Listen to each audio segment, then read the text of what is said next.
Cristiano রোনালদোর হাতে world cup দেখতে চান নাকি ব্রাজিলের হেক্সা? ব্রাজিলের হেক্সা ডেফিনেটলি। ব্রাজিল যেমন স্টার্ট করছিল এবং দিনকে দিন যেভাবে আগাচ্ছে, we believe on Don Carlo. আমরা কার্লোর উপরে বিশ্বাসী। ফর্ম আস্তে আস্তে পাচ্ছে। নেক্সট রাউন্ডে জাপানের পরে হয়তো আরও শক্তিশালী দলকে ফেস করতে হবে।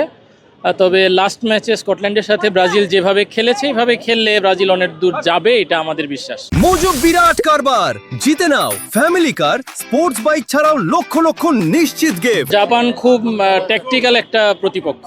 জাপানের সাথে জিততে হলে ব্রাজিলকে মোর দেন 100% দিয়ে জিততে হবে, কারণ একদম শেষ পর্যন্ত জাপান জার্মানির সাথেও একেবারে নেদারল্যান্ডসের সাথেও একদম লাস্ট পর্যন্ত ফাইট করেছে।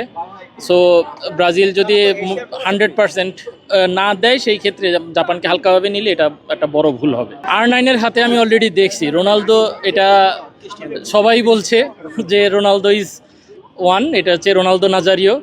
Cristiano Ronaldo definitely he is one of the greatest, কিন্তু পর্তুগালের ফর্ম এতটা ভালো লাগছে না। রোনালদোর চেয়ে বরং ফ্রান্স কিংবা আর্জেন্টিনার চান্স বেশি।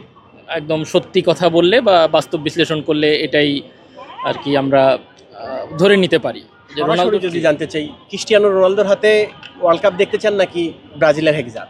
ব্রাজিলের হেক্সা ডেফিনেটলি।